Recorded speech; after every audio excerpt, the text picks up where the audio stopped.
많이 참여해 주이소. 이제는 자랑스런 자갈치. 요즘 이 거리를 지날 때면 임대라는 이 두 글자가 눈에 콕콕 박히대야. 고물가 고금리에 먹고 살기 안팍팍한 사람이 어디 있겠노 싶지만야. 영세 자영업자의 상황은 정말로 심각한 것 같아요. 이 통계청 조사에 따르면 올해 부산 지역 자영업자 수가 6년 만에 가장 낮은 수준으로 떨어졌다고 합니다. 종업원이 없는 나홀로 사장님도 16개월 연속 감소했다는데 부산 지역 자영업 상황은 어떤지, 자영업자가 버티지 못한 이유는 무엇인지 이야기 나눠보겠습니다. 예, 중소상공인 살리기 협회 이정식 회장 스튜디오 함께합니다. 어서 오십시오. 어서 오십시오. 예, 안녕하십니까. 예. 부산 지역 전체 취업자 가운데 자영업자가 차지하는 비중이 올해 18%대까지 떨어졌다. 네, 그렇습니다. 그만큼 이제 자영업 하시다가 이제 그만둔 분들도 많아진 건데 이 현재 부산의 자영업 상황이 어느 정도인지요? 네, 자영업자 취업 비중이 18%다. 역대 최저치입니다. 예. 관련 통계가 지역별로 고시된 1998년 이후에 네. 이 수치는 가장 낮은 수치거든요. 또 특히 자영업자 수도 8월 달 기준을 잡으니까 한 31만 5천 명으로 가장 낮은 그런 수준입니다. 이렇게 자영업자가 줄었던 거는 코로나19가 지금 종식되었지 않습니까? 네. 그럼에도 불구하고 고금리라든지 고물가 영향으로 인해서 대출 등 부채를 너무 많이 안고 있으니까 도저히 감당하지 못하고 문을 닫는 그런 자영업자가 많아졌다는 거죠. 네네. 역대 자영업자 경기 중에서 최악이다 그렇게 볼 수 있습니다. 예. 코로나19로 지금 회복이 잘 안 되고 있는 상황인 건데 서면 동네 남포동 같은 부산의 대표적인 상권들을 좀 봤을 때 가장 변화가 심한 좀 심각한 상권도 네. 있습니까? 뭐 어디 할 것 없이 사실은 지금 다 심각한데요. 네네. 그 강북동 패션거리라든지 또는 서면 골목, 부산대 이제 번화 같은 그런 경우도 부산을 대표하는 상권이지 않습니까? 네네. 그런데 빈점포를 보는 거는 수월합니다. 빈점포가 수두룩하죠. 특히 부산대 번화 같은 경우는 아예 통째로 전멸되었다 이렇게 볼 수 있는데 네. 옷가게며 액세서리 가게 이런 어떤 가게가 옛날에는 많이 번성됐지 않습니까? 그 모습을 지금은 보기 어렵습니다. 그래서 한 집 건너서 새 집이 지금 임대점포로 나와 있고 그나마 문을 열고 있는 그 가게들도 당장이라도 문 닫을 그런 분위기일까 걱정입니다. 그래요. 이 번화가 상권이 무너진다는 게 뭐 결국은 번화가 마저도 안 된다라는 그렇죠, 맞습니다. 얘기잖아요. 굉장히 좀 심각한데요. 어떻습니까? 예, 맞습니다. 번화가가 안 되면은 골목 상권이야 동네 상권 더 안 돼. 오죽 어렵겠습니까? 실제 저는 대형 자본이 골목 상권으로 온라인이라든지 오프라인으로 이렇게 진출함에 따라서 동네 상권은 거의 붕괴 직전이다 이렇게 보입니다. 그래서 경쟁력에 밀린 지역의 가게들은 구석진 곳으로 밀려나거나 안 그러면 자취를 감출 수밖에 없는 그런 사정이죠. 그 자리에는 뭐가 들어옵니까? 기업형 편의점이라든지 프랜차이즈 카페 등이 들어오거든요. 네네. 그래서 그나마 또 죽은 상권을 겨우 살려놓으면은 임대료가 또 폭증하죠. 네. 그래서 젠트리피케이션이 일어나면서 영세 상인들은 피눈물을 흘리면서 대장할 수밖에 없는 그런 상황입니다. 예, 이 번화가 상황도 이렇게 심각한데 그러면 동네 상권 상황은 좀 어떤지도 좀 짚어주실까요? 네네. 지금 동네 상권은 지금 대형 어떤 자본의 어떤 그 영향으로 소매점은 규모 있는 소매점은 거의 도산 직전이라고 본인들도 이야기하고 있고요. 또 지역의 납품업체는 이제 그 소매점에 물건 대주는 납품업체는 지금 거래처가 없으니까 지금 대부분 거의 사업체를 내놓은 그런 상황인데 매물이 지금 매매가 되지 않는 그런 상황입니다. 되게 어려운 그런 상황이다. 줄줄이 여파를 미치네요. 그러니까 누군가는 그거를 사주고 해야지 본인도 맞습니다. 좀 권리금도 받고 나갈 텐데 그냥 다 폐업하고 임대만 붙여놓고 계속 그런 걸 이미 많이들 보고 계시고 지금 굉장히 맞습니다. 방송 청취하시면서도 어려움을 겪고 계신 분들이 있을 거예요. 이렇게 잘 버티지 못하는 상황 악화되는 이유 아까 고금리 고물가 이 말씀도 하셨는데 어떻게 보십니까? 아무래도 경기가 장기적으로 침체가 일어나니까 소비 심리가 급냉할 수밖에 없는 거고요. 네네. 거기다가 고물가의 원가는 상승되죠. 임대료는 급증하죠. 그게 인건비도 또 올라가게 돼 있는 그런 상황에서 요즘은 온라인 쇼핑몰이 또 대세지 않습니까? 네네. 그래서 다양한 요인이 실제 있는데 자영업 상황이 이렇게 가장 악화된 이유는 저는 그러니까 그 거대한 자본이 온라인이든 오프라인이든 너무 소매업에 진출을 많이 했다. 침투를 하고 있는 상황입니다. 그리고 예. 온라인 쇼핑몰에 급속한 팽창에 문제가 있다. 저는 그렇게 생각하고요. 이게 우리가 증거를 댈 수 있는 거는 한 10년 전에 자영업의 매출과 영업이익을 보면은 할 수가 있습니다. 지금은 매출도 절반이 안 되지만 영업이익은 10년 전에는 한 25% 됐는데 지금은 한 10%도 채 안 되거든요.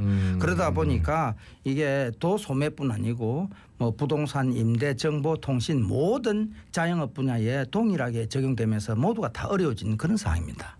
그러니까 거대 자본이 이제 골목상권으로 침투를 하는 게 왜 무섭냐? 기존의 자영업자들이 힘들어지는 건 둘째치고, 네네. 그분들은 일단 거대 자본이니까 그렇죠. 영업이익이 좀 덜 나도 계속 버티는 거잖아요. 네. 근데 그렇게 해서 이제 일반 동네 자영업자 분들하고 붙었다. 그러면은 경쟁에서 떠밀리는 것도 물론이지만 그분들이 하는 프랜차이즈가 대부분 또 그걸 대체해요. 네, 맞습니다. 네, 네. 예. 계속 악순환이에요. 되고. 네. 예, 근데 또 이 요즘 배달 음식 참 많이 시켜 먹는데 맞습니다. 네. 이 자영업자 고통을 가중시키는 것 중에 하나가 배달 수수료다 이런 얘기가 있더라고요. 뭐 수수료도 높이고 광고비 이런 것까지 요구를 하면서 좀 네, 고통이 네. 크다라고 하던데 이 구조가 좀 어떻게 되는 겁니까? 일단 우리가 이제 저 배달앱의 구조를 좀 봐야 되거든요. 예. 우리가 보통 이제 소비자가 우리 폰으로 이게 주문 중개 플랫폼을 통해서 배달을 이제 시키는데 네. 그러면은 음식점에서 주문을 받으면은 이게 배달 대행 플랫폼을 통해서 그 배달원을 이제 알게 되죠. 그럼 그 예. 배달원은 우리 소비자에게 음식을 갖다 주는 그런 구조인데 이 배달의 구조는 5단계가 있습니다. 5단계. 예, 소비자가 있죠. 주문 중개 플랫폼이 있죠. 그다음 음식점이 있죠. 배달 대행 플랫폼이 있죠. 배달원이라는 5단계가 있는데 자영업자는 주문할 때와 또 플랫폼 사용을 할 때 각각 수수료를 내야 됩니다. 그리고 배달원에게 주는 건당 또 배달비를 또 주어야 되는 그런 상황입니다. 소비자가 다 낸다라고 생각하시는데 그렇죠. 예. 그게 맞습니다. 아니라 예. 그 지금 배달을 그 가게 주인도 내는 거죠. 그렇죠. 네. 근데 이 비용이 실제 얼마 정도 되는가를 봐야 되거든요. 네. 판매 금액의 25% 정도에서 많게는 50% 됩니다. 그러니까 이 비용을 배달 플랫폼이 가지고 가고 있는 그런 부분인데 그런데 아시다시피 자영업자는 소비 패턴이 변하니까 이 배달 플랫폼을 사용하지 않으면 장사를 할 수가 없습니다. 그런데 플랫폼사는 어떻게 합니까? 소비자를 잡기 위해서 쿠폰을 또 많이 뿌리기도 하고 배달비를 줄이기 위해서 구독제를 또 실시합니다. 그러니까 조금 전에 이제 이렇게 만약 그 배달료가 4,000원이다라고 이야기할 때 그 누가 배달비를 부담하는가 봐야 되거든요. 그런데 대부분 자영업자가 부담할 수밖에 없습니다. 왜 그런가 하면은 이게 사용하지 않으면 안 되니까요. 그래서 이제 자영업자는 요즘 이야기가 많이 나오니까 배달비가 부담스러우니까 이중 가격을 취하거나 그렇지 않으면은 최소 주문 금액을 높이 책정할 수밖에 없다니까. 그럼 그렇게 되면 어떻게 합니까? 소비자들은 그 가게를 또 외면합니다. 그러니까 울며 겨자 먹기로 배달비를 지불해야 되니까 음식 앱으로 팔아도 남는 게 없고 적자다 이런 이야기 나오는 겁니다. 아니 그러니까 수수료가 그러면 어느 정도나 되는 거예요? 네. 어디 수수료를 지금 계속 떼는 거예요? 자, 이 수수료가 사실 좀 복잡한데 아주 광범위하게 많이 사용되는 수수료 위주로 한번 이야기 네네. 드려보겠습니다. 우리가 음식을 팔면은 비용이 실제 얼마만큼 발생하는지 비중 봐야 될 거 아닙니까? 근데 소비자가 배달료를 내는 경우가 있고 또 내지 않는 경우가 조금 전에 있다 그랬습니다. 네네. 우리 이제 보통 배민 완 플러스라든지 쿠팡 이츠를 이야기를 하는데 시스템이 좀 비슷합니다. 뭐 소상공인이 10,000원짜리 탕수육을 판매를 그 배달 앱으로 했다라고 볼 때요. 자, 한번 보십시오. 건당 배달비가 2,900원입니다. 카드 수수료가 3% 넘습니다. 그다음에 플랫폼 수수료가 9.8%입니다. 그러면 도합 10,000원짜리에서 비용이 4,180원이거든요. 그러면은 비용이 41%입니다. 그런데 여기에 조금 전에 뭐 말씀하셨다시피 광고비가 지출되면은 이 자영업자 부담은 더더욱 더 높아질 수밖에 없다. 그러면은 탕수육 튀기고 네네. 그리고 탕수육 재료랑 남는 게 이런 그 원가 내면은 거까지 빼면 이게 뭐죠? 인건비나 본인 인건비도 안 나오겠는데요? 예, 지역 방송에 10,000원짜리 잣죽을 팔았는데 실제 원가 인건비 빼니까 100원이 안 남다는 그런 이야기 있었습니다. 그런데 이번에는 그러면 소비자가 그 배달비를 주는 경우를 한번 볼게요. 예. 그럼 소비자에게 배달비를 받는 건 누군가 하면은 자영업자들이 네네. 받습니다. 예. 보통은 한 3,000원 정도 받는 경우가 많거든요. 네. 근데 이제 무료에서 한 4,000원 정도가 보통 거리에 따라 또 네. 다르고 맞습니다. 거기에 날씨라든지 거리라든지 여러 가지 상황 이런 부분이 이제 그 배달비가 달라집니다. 그런데 이 배달비 3,000원에 자영업자가 또 1,000원 내야 되지 않습니까? 네네. 4,000원이니까 네. 거기다가 중간 수수료 있죠, 정산 수수료 있죠.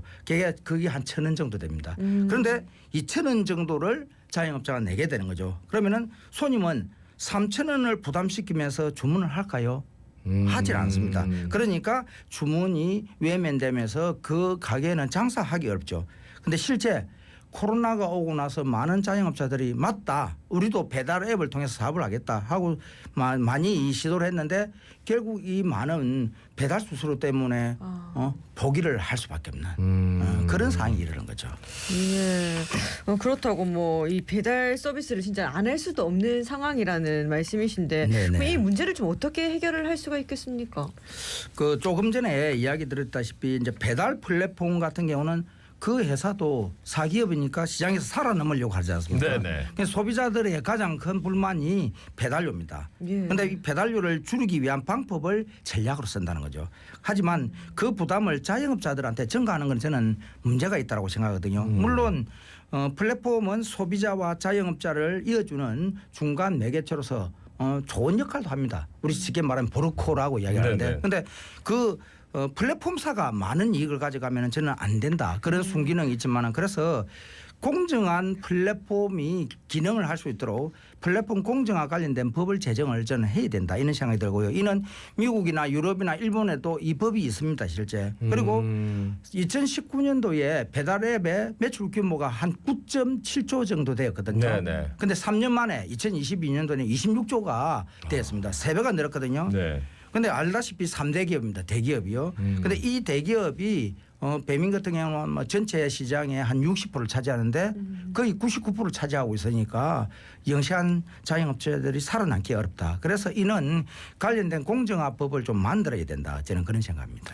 그러니까 참 신기한 게 그때 왜 동백통도 있었고 막 그랬어요. 그래서 뭐 부산시 차원에서 동백전 앱도 되게끔 하고 했는데 네.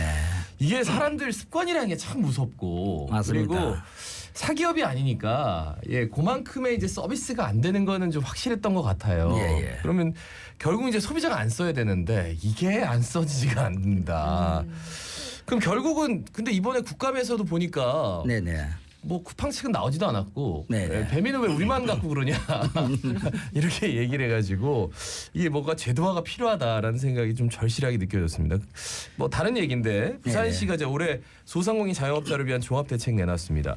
2천억 원 규모의 정책 자금을 긴급 투입했다고 하는데 구체적으로 이게 어떤 내용입니까? 네, 이제 부산시가 정책 자금을 긴급 투입하는데 대출과 이자를 지원하겠다. 그래서 자영업자의 경영 개선을 좀 안정화시키겠다. 이런 정책이었거든요. 네네. 그래서 자영업자를 지금 너무 어려우니까 임금 노동자로 전환시키기도 하면서 직업수당이라든지 또 취업장려금을 뭐 도입하겠다. 그리고 반대로 이렇게 폐업한 소상공인을 이렇게 이제 채용한 사업자에게는 고용 인센티브를 이제 주어서 폐업 소상공인들이 조금 취업할 수 있는 그런 문호를 열겠다. 그런 제도였습니다. 근데 어땠습니까 지금? 글쎄요. 일시적 지원으로는 한계가 있지 않을까요? 그죠? 네. 특히 지원받는 소상공인의 수가 극히 제한적이고 일부입니다. 그래서 자영업자의 부채 규모가 너무 크니까 폐업하기도 사실 쉽지 않은 그런 상황 아닙니까? 그렇죠. 그죠? 예, 예. 그래서 또 안고 있는 대출 금액이 너무 크기 때문에 어떤 정책을 내놔도 저는 사실은 배각이 묘하다 이런 생각인데 근본적인 대책이 있어야 된다. 그래서 자영업자들이 견딜 수 있는 매출 규모를 조금 유지하고 또 영업이익률을 만들 수 있는 그런 어떤 대책을 좀 내놔야 된다 생각합니다. 아 근데 네. 그런 대책이 있을까요? 이제 그거는 사실은 좀 고민을 많이 해야 됩니다. 어떤 고민인가 하면요. 왜 이렇게 지역 경기 어려울까? 골목 상권이 왜 어려울까 하는 근본적인 원인을 저는 규명을 해야 된다 생각하거든요. 그러면은 그래야 대안이 이제 만들어질 거 아닙니까? 지금 뭐 지방 소멸이다, 지금 상권이 심각한 수준이다, 뭐 이런 이야기를 하고 소상공인이 너무 어렵다 이런 이야기를 하는데 지역 활성화 대책은 사실 그렇게 어렵지 않습니다. 골목 상권 깊숙이 파고드는 이렇게 거대 자본에 대한 피해가 어디부터 시작되고 얼마만큼 되는지부터 확인을 해야 되거든요. 그래서 온라인에 이제 급속한 팽창으로 인해서 무엇을 준비해야 될지 고민을 해야 되는데 지금 알다시피 전통시장은 그동안 정부라든지 지자체의 뭐 지원에 힘입어서 그나마 명맥을 유지하고 있는데 전체의 자영업 시장의 90%를 차지하고 있는 골목 상권에 대한 지원책은 거의 없습니다. 유일한 거는 2018년에 제정돼 있는 골목경 상정가라는 그런 제도인데 그나마 잘 나가는 수도권 서울이라든지 경기도가 엄청 많은 골목경 상정을 통해서 네. 골목 경제를 살리고 있거든요. 부산은 거기에 사실은 외면하고 있는 것 같아서 안타깝습니다. 예. 말씀은 여기까지 들어야 되는데 또 모셔야 될 것 같다는 생각이 드네요. 말씀 잘 들었습니다. 고맙습니다. 고맙습니다. 감사합니다. 예, 중소상공인 살리기 협회 이정식 회장이었습니다. 네, 지금 비가 많이 내립니다. 도로가 많이 미끄러우니까요. 빗길 조심하시고요. 자갈차집의 18,526회 김예지였습니다. 아나운서 김도현이었습니다. 오늘도 힘찬 하루 보내십시오. 고맙습니다. 고맙습니다.